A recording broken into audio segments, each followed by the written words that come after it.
매주 월요일 정치 현안을 품격 있게 토론하는 품격 토론 함께해 주신 두 분 소개하겠습니다. 김영주 전 민주당 의원, 김성태 전 국민의힘 원내대표 나오셨습니다. 두 분 어서 오십시오. 안녕하세요. 네.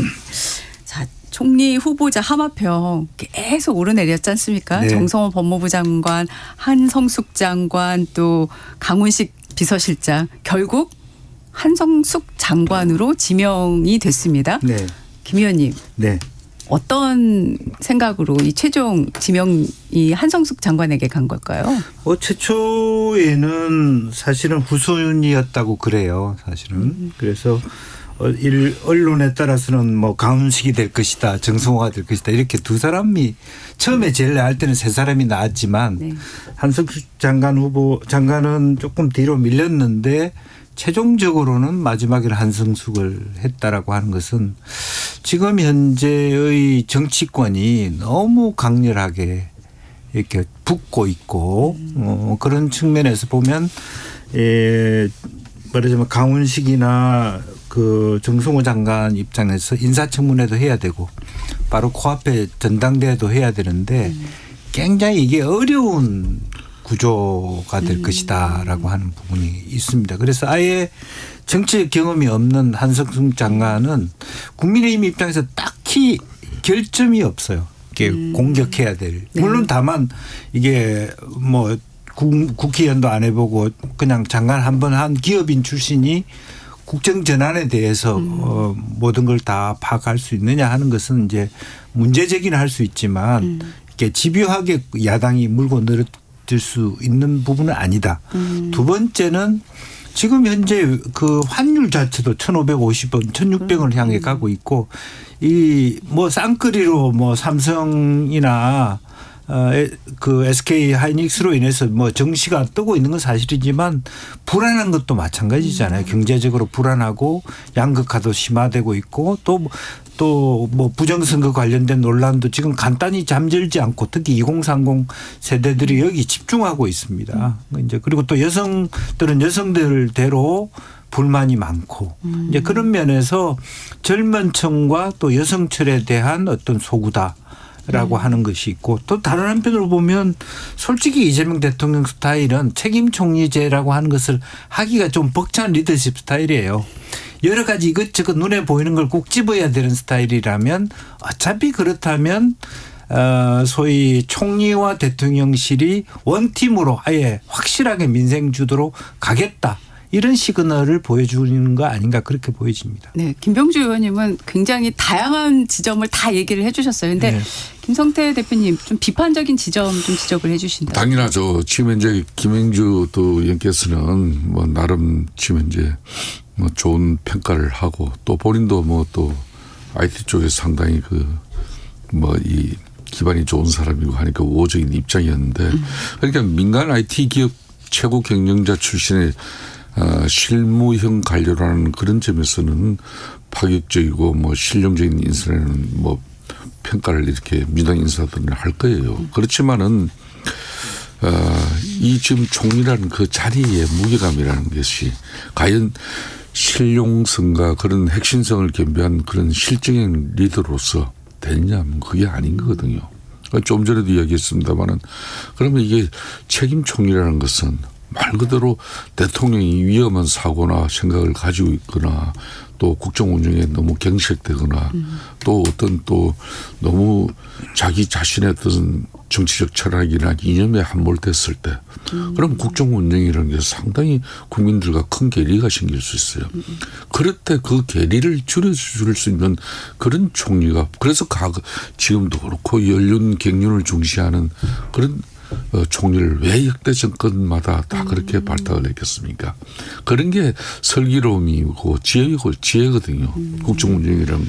저는 그런 측면에서 우선 이제 총리는 제일 큰 일 중에 하나가 국회를 상대를 해야 돼요. 네. 대의기관인 국회를 상대하는데 그럼 지금 현재 이분이 뭐 정치적 경험도 일천할 뿐더러 그렇다고 해서 뭐 행정 경험도 일천해요. 예? 그러니까 IT 전문가로서 어떤 그 그런 부분에 대해서 대통령께서 뭐 앞으로 AI 산업 기반을 갖다 대한민국의 공고히 빠르게 진행시켰다. 그거 하나만 있는 게 아니거든. 그러면 수많은 국가 운영을 하다면은 수많은 난제와 부딪히고 또 갈등 대립 반목이 또 이루어지고 그럴 때마다 이걸 풀어야 되는 게 뭐로 풀어야 되냐. 정치를 풀어야 되는 거예요. 그러니까 윤석열 전 대통령 같은 경우도 결국은 정치를 우습게 보고 정치를 갖다가 한마디로 정치를 기피한 애매하면서까지 이렇게 자기 독단적인 국가 운영의 어떤 지나친 자신감이 결국은 윤석열 대통령을 망치겠단 말입니다. 지금 이번에 이재명 대통령의 총리 내정을 보면은 바로 그런 우려가 생기는 거예요. 그러니까 지금 뭐 잠실 지금 부실 선거 문제에 저기에 2030 세대들이 네. 근 60% 가까이 저렇게 3일 동안 지금 네. 집회가 항의가 이루어지고 있잖아요. 네. 거기에 보면 핵심은 이거예요. 그러니까 공정과 상식이 무너지는 그런 우려.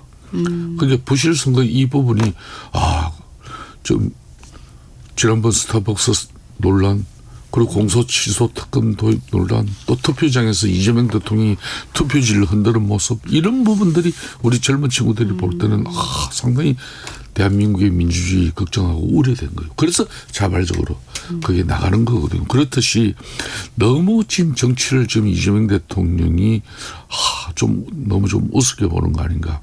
또 국정 운영 이 자체도 정말 행정경험 하나 일청하는 저런 사람을 총리 자리에 내서가지고 그러면 책임 총리라는 건 아예 이제 염두에 없다는 것이고 자기 편의적으로 이제 국가 운영을 원활하게 가져가겠다는 그 의도거든요. 여기에 대해서 국민들이 이걸 어떻게 받아들일 것인가. 네. 저는 우려죠. 네. 지금 사실 총리를 교체할 것이다라는 얘기는 진짜 선거 전부터 계속 나왔던 얘기인데 이게 그럴 수밖에 없는 게 김민석 총리가 민주당 전당대회 당대표 출마를 할 것이다라는 거하고 맞물려 있는 거 아니겠습니까? 네.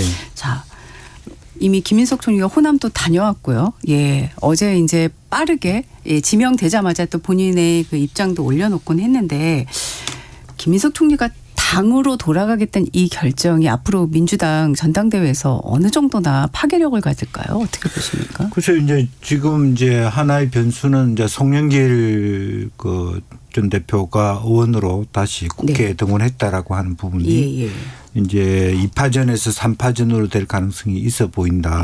그걸 어떻게 물론 이제 송영길 의원이 당선되고 1승으로 얘기한 게 이재명 대통령의 성공, 국정의 성공이었기 때문에 자기 앞으로의 스탠스를 아마 대통령과 협의할 거라고 보여집니다.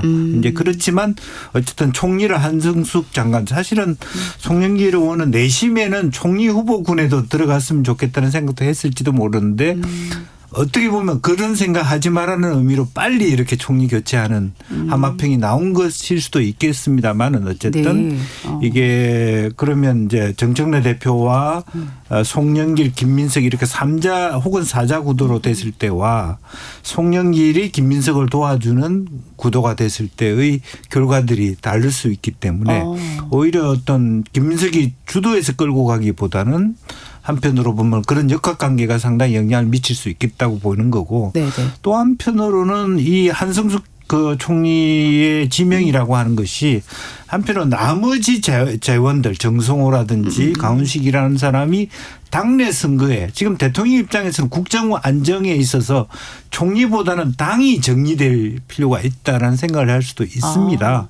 실제로 그만큼 이게 이재명 정부의 성공과 관련돼 있는 게 국민의힘의 문제가 아니라 민주당 내가 안정되게 가져갈 수 있느냐의 문제이기 때문에 왜냐하면 이게 뭐 유시민, 김어준, 뭐 정청래 이렇게 해서 소위 친문 진영, 진영들이 뭐 싸움을 하고 들어오기 시작하면 이 적전 분열이 될 수도 있는 거고 그게 가장 큰 난제이기 때문에 오히려 본인도 좀 오히려 현재의 내부 정치적 자원들을 조금 당내 선거에 집중하겠다.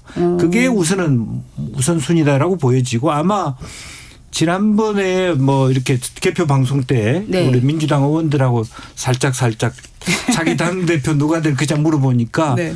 김민석을 얘기하는 사람들이 많았습니다. 왜냐하면 어차피 대통령께서 지난번에 대표 시절에 공천한 사람들이 어쨌든 국회의원이지 않습니까? 네네네. 지난번에 박찬대하고는 급이 다르다. 그러면 김민석이 될 가능성이 높아지고 또 싸움도 세게 붙을 가능성도 있다. 뭐 그렇게 봐야 되겠죠. 그렇게 보시는군요. 자, 민주당 전당대회가 어쨌든 뭐 8월에는 또는 뭐 늦어도 9월 초는 할 거라고 하니까요. 근데 이 기간 동안에 국민의힘도 사실은 뭐 전당대회는 아니지만 원내대표 선거를 하지 않습니까? 그렇습니다. 예. 그렇게 이제 뭐 민주당 전당대회 존중되어져야 되고 또 집권당이니까 예. 또 대통령과 손발이 잘 맞아야 되는 부분은 다 국민들도 바라는 사안이에요. 네네. 그렇지만 이번에 김민석 총리가 전격적으로 사퇴를 하고 물론 예견되는 일이었지만은 이렇게 국가 재상이라는 자리가 자신의 통치 체제를 더욱더 공고히 하기 위한 그런 수단으로 국민들은 여기질 수 있지 않겠냐. 저는 그렇게 봅니다. 네. 그럼 누가 뭐라도 김민석 총리가 1년 만에 그저 1년은 뭡니까? 저 청문회 갇힌 뭐 이리저리 하니까 한 10개월 낸 건데 그럼 총리라는 저 자리가 당정 간에 저렇게 물론 당 대통령 입장에서는 이 통치 체제를 공고히 하는 부분이 당이 일사불란한 어떤 그런 자기하고의 충성심 이런 게 필요로 하겠지만은 그 대상이 총리를 하고 있는 사람을 사퇴하고 내보낸 그 모습 이게 국민들이 온전히 그냥 순수한 민주당 전당대회로 보겠냐 이거예요.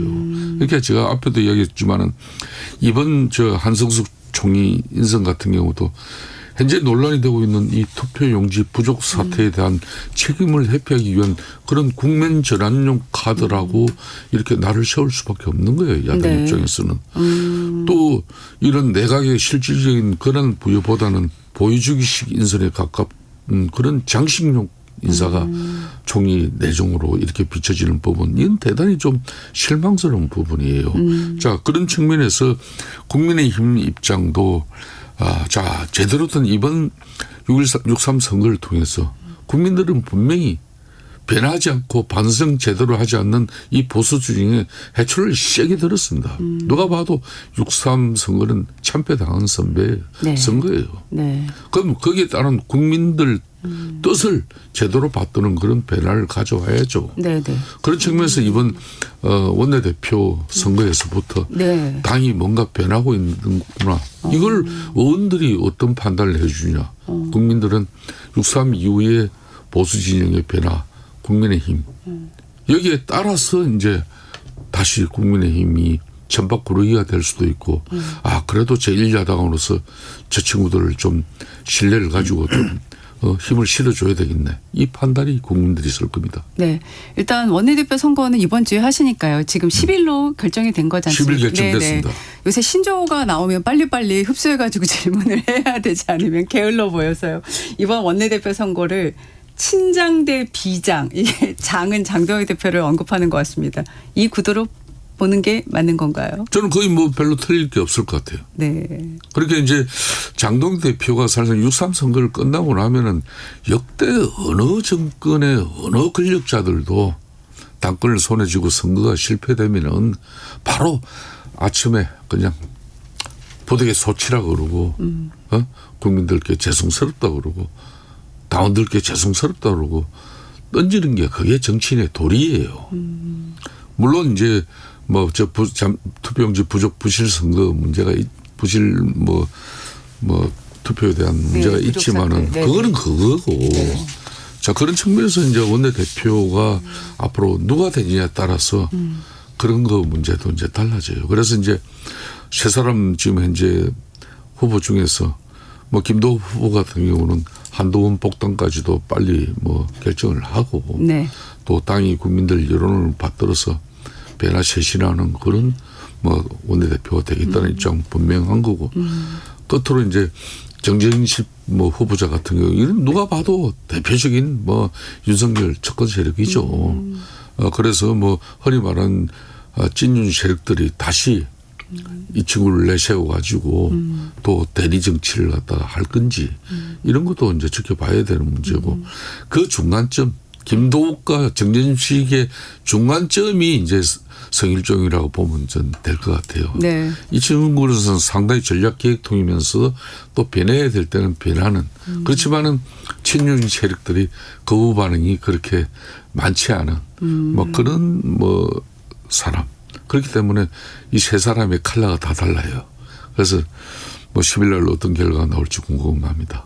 새 후보 중에 지금 시점에서 누가 유리하다고 생각하십니까? 저 한마디 이렇게 던지면요. 상당히 여론에 뭐 좀 그게 있기 때문에 제가 며칠은 조용히 지내겠습니다. 알겠습니다. 네. 지금 사실 그 민주당 전당대회는 사실상 그 송영길 의원, 김민석 총리, 그다음에 정청래 대표 3파전으로 보통은 다 보고 있습니다만은 앞서 말씀하셨지만은 송영길 의원 같은 경우에는 지금 상황에 따라서는 김민석 총리 지원 쪽으로도 갈 수 있을 것 같다라고 의원님 보시는 거지 않습니까? 그러니까 내부적인 예를 들면 여당이 갖고 있는 장점은 뭐냐 하면 이게 송영길 의원이 무슨 국가무슨위원회 위원장이 될 수도 있는 거고 뭐 총리는 아니지만 어떤 주요한 본인은 사실은 외교부 장관이 되고 싶어하는 욕심도 있고 또 동북아 러시아 통으로서의 어떤 역량도 있고 지금 북극항내 이런 것도 있기 때문에 조금 현 정부와 도움이 되는 무슨 일이라도 하겠다라는 입장에서 만약 그런 부분에 대한 내부 소통이 있을 수 있다면 그냥 그 김민석 후보를 전 총리를 이 옆에서 스포트하는 형태로 이렇게 자기를 이렇게 힘을 영향력은 강화되면서 가져가는 그러니까 김민석 후보가 호남 후보가 아니기 때문에 사실은 당내에서 이번에 호남이 화가 많이 났거든요. 선거 과정에서. 예, 왜냐하면 김영록 지사도 전 네. 지사도 화가 되게 많이 났고 네, 그렇죠. 전북도 마찬가지로 겨우겨우 불을 껐습니다마는 어쨌든 그 후보를 정하는 데 있어서 반 정청래 노선이 굉장히 큽니다. 그것을 활용할 수 있는 부분이 송영길 의원일 수도 있기 때문에 뭐 그런 부분에 대한 여러 가지 어떤 접점이 있을 수 있다면 굳이 후보를 안 하면서 여러 가지 차후에 자기가 뭐 우리 정권이 앞으로도 이제 뭐 한 2, 3년 더 남아 있는 상태라서 뭐 자기도 또 총리 될 수 있는 길도 막혀 있다고 볼 수는 없거든요. 한 네. 총리, 한명숙 총리 지명자가 된다 하더라도 그런 의미에서 여러 가지 공감대가 이루어지느냐 아니면 조금 그것이 잘 안 되느냐에 따라서 3파전이 되느냐 2파전이 되느냐 그럴 수도 있겠다는 생각이 듭니다. 조간 보도를 보니까 이번에 그 정청래 대표를 지방선거 결과 놓고 강하게 비판했던 김용 전 부원장의 최고위원 출마를 거론하는 보도도 있던데요. 네. 이게 좀 얘기가 오가고 있는 상황입니까? 글쎄요, 뭐 그거는 뭐 본인이 그 동안에 경기도 권역 내부였습니다만은 뭐 전국의 지방선거에 뭐 소위 뭐 후원회장 역할도 많이 했을 거예요. 특히 경기도 입장에서는 본인은 사실은 뭐 평택이나 어디든 경기도권 내에서 보궐선거에도 나오고 싶었으나 아직은 사실은 국민적 공감대가 이루어진다고 보기는 어렵습니다. 이제 그렇기 때문에 본인이 그렇게 내친 김에 많은 그 힘들이 있기 때문에 최고위원 선거를 통해서 어쨌든 뭐 김석을 스포트한다든지 그런 역할을 하겠다는 의지는 있어 보입니다. 예. 친명 대 친청, 친청 대 친명 지금 누가 이길 거라고 생각하세요? 이번에는 조금 친명이 우세할 수 있는 것 같습니다. 느낌이 이제 당의 의원들의 생각들도 네. 조금 그렇고요. 그리고 지금 뭐 유튜브로 뭐 간혹적으로 보입니다만은 조금 김어준, 유시민 이분도 조국과 같이 해가지고 특히 이제 조국 혁신당 대표에 대한 어떤 비판 또 유시민이나 친문 진영이 대놓고 민주당이지만 조국 지지한다라고 하는 소위 삼철에 대한 비판도 굉장히 강화될 것이라고 보여져서요. 이번에는 사실은 뭐 왜냐하면 박찬대 뭐 이번 인천시장이 됐습니다마는 조금 여러 가지 정청래 당대표하고 붙기에는 이 조금 역량이 모자란 부분이 있고 그 전체적인 경륜에 있어서 그렇다면 이번에는 좀 대놓고 한판 붙자라고 하면 조금 박빙의 경우 그리고 또 대통령 지지율이 여전히 그 60대 60%를 이끌고 있기 때문에 당도 아마 알아서 조금 이번에는 전체 지방선거에 특히 서울시장 선거의 결과 패배 그리고 또 평택 선거의 결과에 대한 책임론으로 굉장히 정청래 대표를 이렇게 강하게 푸시하지 않을까 여러 가지 어떤 공격해 내지 않을까 그렇게 보여집니다. 네. 자, 지금 투표지 부족 사태 후폭풍에 대한 질문으로 토론을 좀 이어가 보겠습니다. 지금 나흘째 개표소 봉쇄 시위를 하고 있고 뭐 저희도 지금 취재 기자들이 올린 내용을 보면 지금도 수천 명이 예, 있다는 거죠. 특히 2030 세대들이 눈에 많이 띄어서 사실 김민석 총리도 어제 주말에 보면 전현직 대학 총학생 회장단하고 또 만나기까지 했어요. 이번 사태 어떻게 전개될 거로 생각하세요? 김 대표님. 그러니까 지금 현재 2030 세대들이 요 한 3일 주말 사이에도 잠실 지금 채권 정말 분노의 그 목소리는 정말 대한민국의 이 절대 권력에 대한 견제 심리가 있는 거예요. 그러니까 아까 제가 한송숙 총리 내정자에 관련한 입장도 좀 이야기를 했습니다만은 네.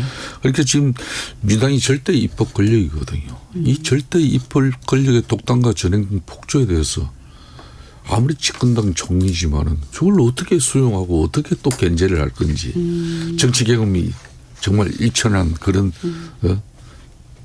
중기부 장관을 갖다가 예. 그래서 저는 이재명 대통령의 이번 저 결정은 상당히 위험한 도박이 될 수도 있다. 저는 그렇게 네. 보거든요. 그런 측면에서 이번 투표용지 저 부족으로 빚어진 저 2030의 저 분노의 목소리라는 게 바로 그런 부분이에요. 그래서 저는 여기에는 이게 이제 뭐 지금 현장 투표용지가 바닥 나가지고 결국은 허둥지둥 됐던 선관위를 떠나가지고 원천적으로 본질적으로 그런 투표에 민주주의에 꽂힌 투표를 관리할 그런 역량과 자질 자체 총체적으로 부실해요. 그런 이 부실 집단을 어떻게 앞으로 국민들이 정말 자신의 그 소중한 한 표 이 참정권이 행사되어 줄 수 있는 그런 헌법기관으로서 변화할 것인가. 국민들은 이 엄청난 그 큰 지금 현재 의혹의 의심의 눈치를 보고 있거든요. 자, 그런데 여기에 이게 이제 부실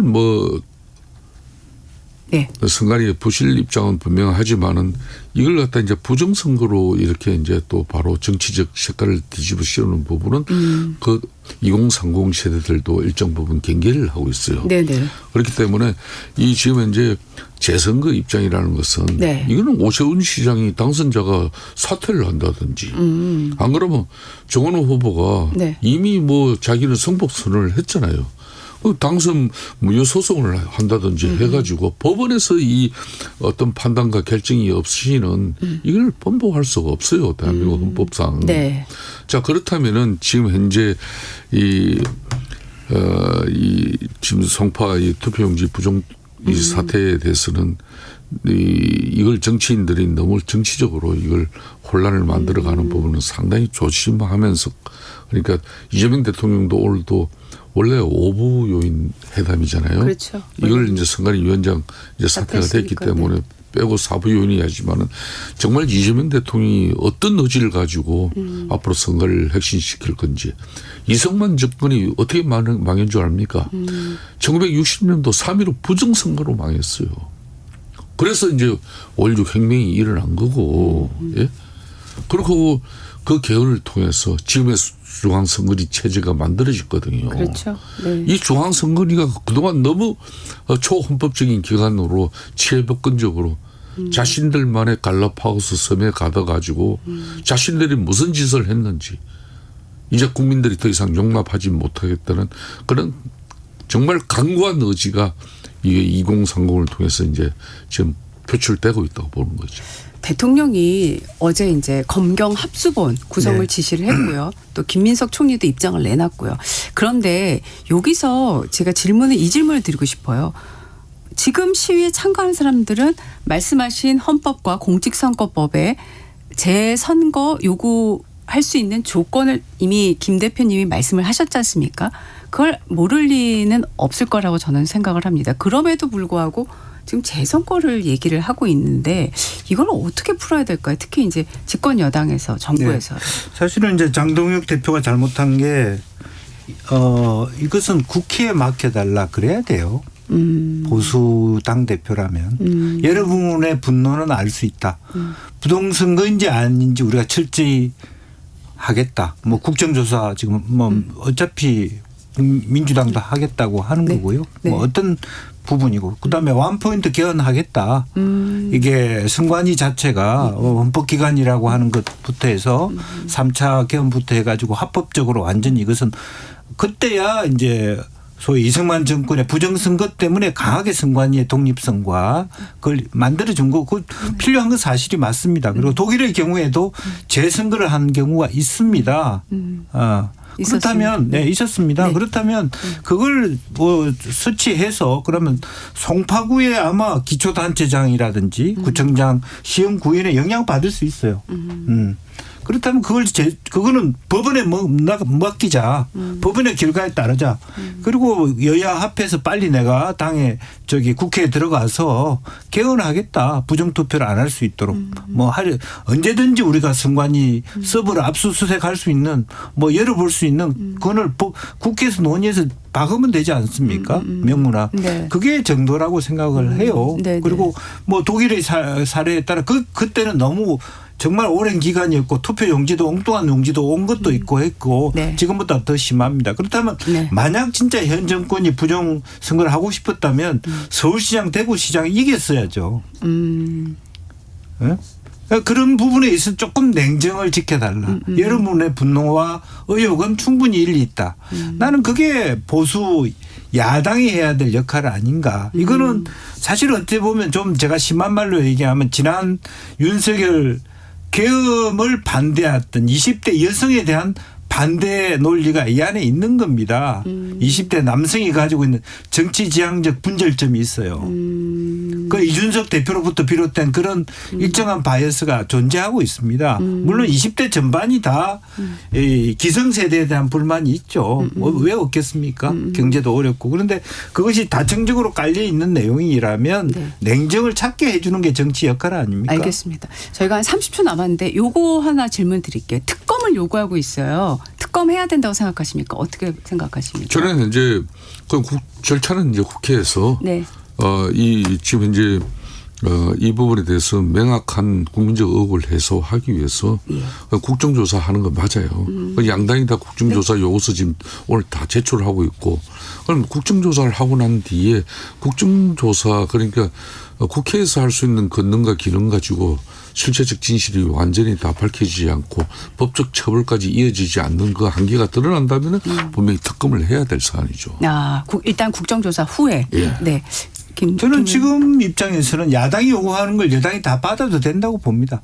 심지어 재선거 하자 그러면 재선거 하겠다고 받아도 된다고 봅니다. 네. 왜냐하면 예를 들면 정원호 후보가 당선됐다면 더 강하게 얘기했을 텐데 지금 사실은 재선거 요구하다 다 말이 들어가 버렸잖아요. 재선거를 해야 될 이유가 없는 건데 선거가 결과가 똑같이 오세훈 후보가 시장이 되더라도 지금 모든 걸 다 받겠다고 여당이 해도 저는 손해볼 게 없다고 생각합니다. 네. 1부 마치고 본격적으로 2부로 이어가겠습니다.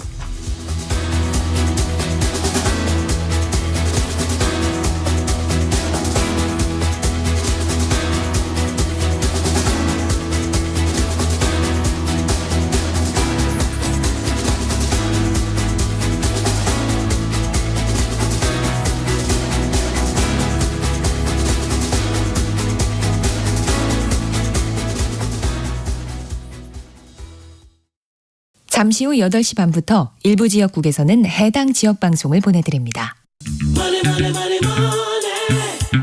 환율은 흔들리고 주식은 요동치고 한 치 앞도 보이지 않는 시장.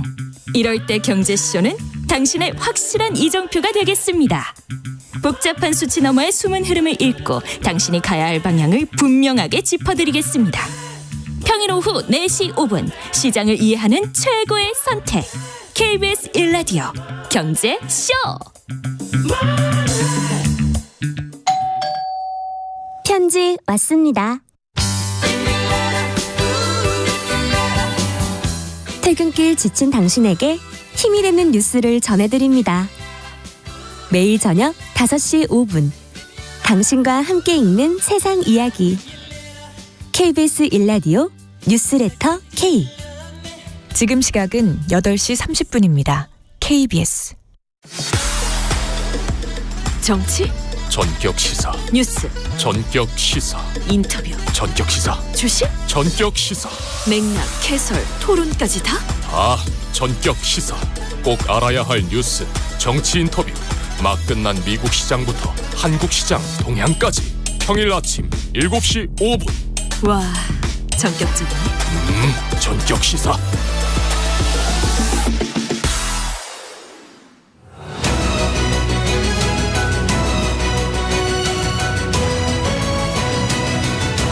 본격 토론 이어가겠습니다. 김형주 전 민주당 의원, 김성태 전 국민의힘 원내대표와 함께하고 있습니다. 앞서 토론 일부에서 언급된 여론조사 개요 잠깐 설명해드리겠습니다. 이재명 대통령 국정수행 지지도가 59.1%로 나왔던 여론조사였는데요. 리얼미터가 에너지경제신문 의뢰로 5월 26일에서 29일까지 전국 18세 이상 유권자 2,008명을 대상으로 무선 자동 응답 방식으로 조사했던 결과입니다. 자세한 내용은 중앙선거 여론조사 심의위원회 홈페이지를 참고하시면 되겠습니다. 네, 2부 첫 번째 질문은요. 사실 지금 장동혁 대표가 이 투표용지 부실이 발생하자마자 바로 현장을 갔고요. 그리고 나서 어제 주말에도 기자회견을 통해서 지금 재투표해야 된다. 그것도 전국 단위 재투표. 그리고 사전투표도 없애야 된다. 이제 이런 입장을 내놨는데 앞서 저희가 유이동 의원하고도 인터뷰를 했지만 이게 과연 당 전체 입장인지 이것도 사실은 불분명한 상황이고 또 하나는 지금 선거 결과를 갖고 대표가 책임을 져야 되는데 이 투표 용지 부족 사태를 연결을 해가지고 본인의 거치에 이용을 하고 있다. 이런 비판적 시각도 나오거든요. 그런 비판적 시각을 회피하는 그런 모습으로 인식되어질 수밖에 없는 사안이죠. 지금 상황 자체가. 예. 그럼 기자들도 마찬가지예요. 어제도 장동혁 대표에게 물었지만은 선거 패배에 대한 책임을 물으면은 선관위 잘못만 따지는 그런 동문서답을 하고 있다. 이렇게 보는 거 아니겠습니까?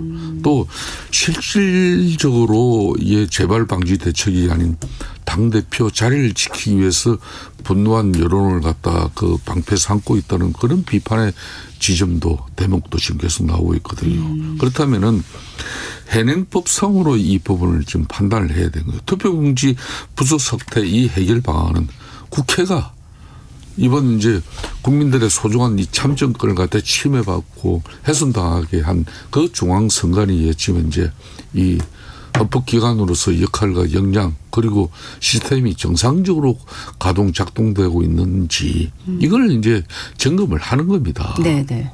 그런데 지금까지 모든 게 감사도 못 들어가지고 뭐 대통령도 여기에는 손을 못 대는 그런 제법거리예요 여기가. 네네. 초헌법 기관이 돼버려가지고. 그런데 이제 국회에서 이번에 이 투표용지 부족 사태가 발생한 문제가 있는 만큼 이 부분에 대해서 대의기관으로서 국민들을 대신해가지고 그 의혹을 낱낱이 풀어줘야 돼요. 여당 야당이 손잡고. 네. 여기는 뭐 정인이나 참거인 뭐 이런 거 부분에 대해서 정치적 의미를 둘 필요가 없잖아요. 네. 양당이 다 한 점 의혹 없이 이걸 갖다 뭐 명명백백 밝히는 그런 정치적 역할과 노력 다 해주면 되는 거고 결론은 최종적으로 법원에서 판단할 문제예요. 이게 이제 결론은 투표용지 부족 사태가 이게 지금 전국에 50개소 투표 그 지역 유권자들의 문제인지 안 그러면 전국적으로 정말 이걸 재선거를 해야 될 문제인지 안 그러면 투표용지 부족 사태가 발생한 그런 투표소 지역에 그쪽만 제한된 어떤 선거를 하는 게 맞는지 이런 모든 부분은 국정조사 이후에 또 특검을 통해 가지고 이제 선관위를 갖다 저걸 거의 해체 수준에 뭐 거의 바로 잡아야 되지 않겠습니까? 여기에는 이제 책임자 처벌을 해줘야 되는 거예요. 이런 국민의 참정권을 이렇게 훼손시킨 이 헌법기관에 대한 국민들은 분명히 매를 들길 바랍니다. 그걸 특검이 어떤 명목으로 잘못했는지 다 밝혀내야 되겠죠. 거기에 따라서 법적인 처분을 하면 되는 것이고 나머지 이제 다 투표용지 부족 사태 이어갈 해결 방안은 뭐냐. 결국은 법원에서 판단하는 거예요. 그게 이제 대한민국 헌법상의 상금 분리 제도로 작동돼 가지고 민주적인 또 절차를 가고 있구나.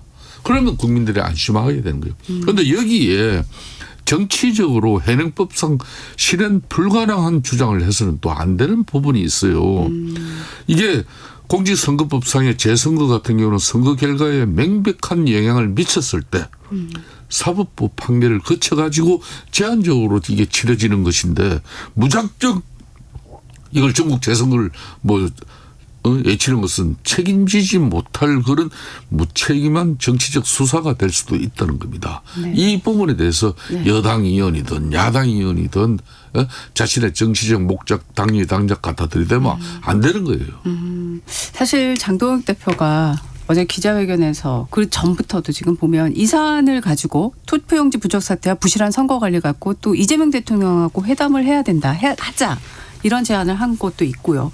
또 하나는 또 오세훈 시장도 공개적으로 대통령이 책임을 져야 된다. 이런 얘기를 한 게 있지 않습니까? 그래서 지금 이 투표용지 부족 사태와 관련한 것들이 정치적으로 계속 파장을 낳고 있는데 여당에서는 이 부분을 어떻게 다뤄야 된다고 생각하십니까? 우선 가급적이면은 야당의 주장을 흡수할 수 있는 데까지 흡수하고 또 기본적으로 지금 두 가지가 섞여 있는데 법적인 문제와 정치적 공세. 정치적 공세할 수 있죠.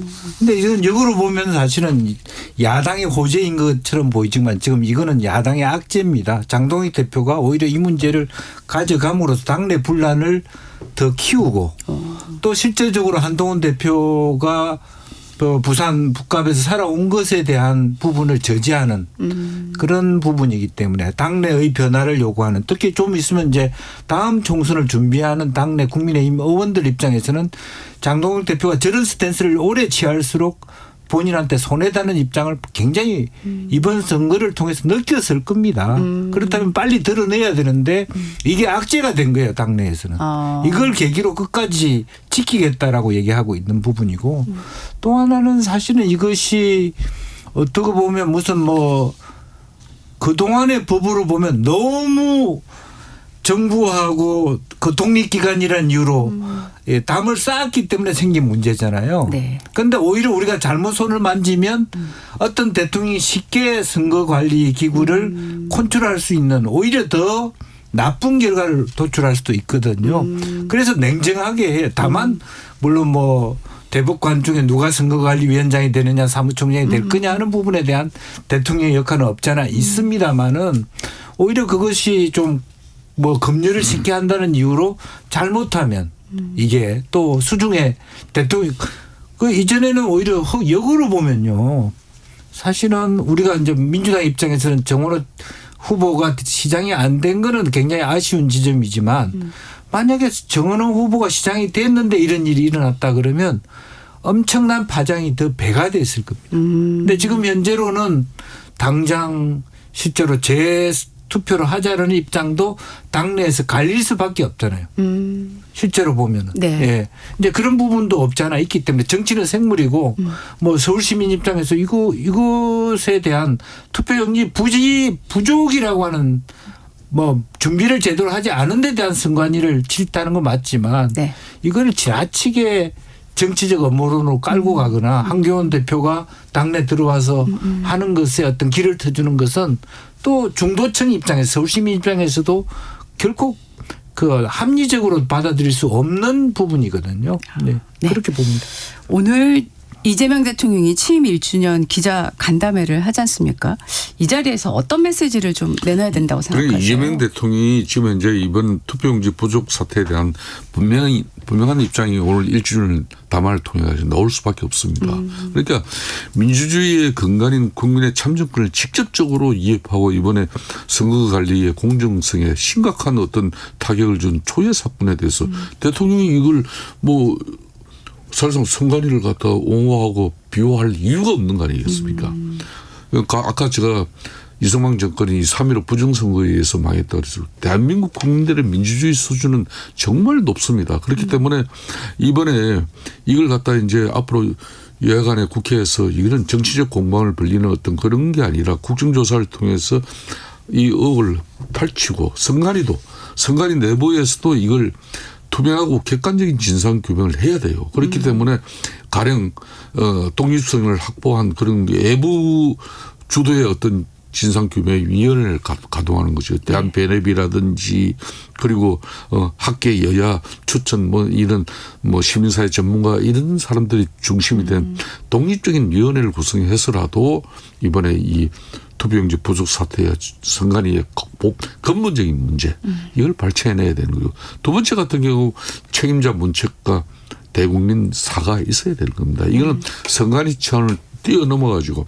지금은 이제 앞에 윤석열 정부고 또 뭐 역대 문재인 정권이고 또 박근혜 정부도 어느 정부든 그 정부에서 결국은 대국민 사과가 깊게 이루어지죠. 그렇기 때문에 이재명 대통령도 이 부분에 대해서 대국민 사과가 분명히 선행된 가운데 앞으로 책임자 문책과 앞으로 근본적인 이 국민의 참여권이 훼손되지 않는 그런 계획 방안을 같이 국회와 마련하겠다. 이런 정도는 가야 되지 않겠습니까? 네. 김 의원님 생각은 어떠십니까? 뭐 저는 뭐 대통령께서도 어쨌든 뭐 전체의 통화라는 대표 국민의 대표인 만큼 본인의 책임을 떠나가지고 사과를 할 필요가 있다. 이런 사태에 대해서. 그리고 네네. 이 재발 방지가 어려운 문제가 아니잖아요. 우리나라가 뭐 용지 부족 국가도 아니고 이런 책이 있습니다. 해가 서쪽에서 뜰 확률이라는 책이 있습니다. 확률이 제로가 아니에요. 우리 국민 100%가 투표할 확률. 제로일 것 같지만 어쨌든 그걸 100% 용지 찍어 놓는 게 그렇게 어렵습니까? 뭐 선관위가 예산 타갈 때는 100%를 찍는다는 용지 값을 타갔대요. 네. 그런데 왜 100% 찍으면 되죠. 찍고 난 다음에 투표한 만큼 국민 보는 앞에서 파쇄하면 되잖아요. 몇 표를 다 찍어 놓고 몇 프로 했지만 나머지는 다 없앤다고. 그게 뭐 어려운 이야기입니까? 구문 하나만 넣으면 돼요. 투표 용지는 항상 100% 갖춘다. 뭐 재발 방지가 뭘 어려운 문제입니까? 예. 국정 2년차 구상도 오늘 기자회견에서 나올 거지 않습니까? 어떤 부분에 방점을 좀 찍어야 된다고 아무래도 생각하세요? 이제 함성숙 장관을 총리로 했다라고 하는 시그널 자체가 민생 우선이라고 하는 어떤 대내외적인 어떤 무역이라든지 통상이라든지 압박이라든지 이런 부분에 대한 어떤 어려움이 없잖아 있고 양극화라든지 또 청년 계층의 소외감, 박탈감들이 있는 부분에 있어서 또 부동산 정책도 없잖아. 이번 뭐 공식적으로 저는 놀랄 만큼 사전 여론조사에는 드러나지 않았던 한강벨트에 빨간불이 들어왔다고 봅니다.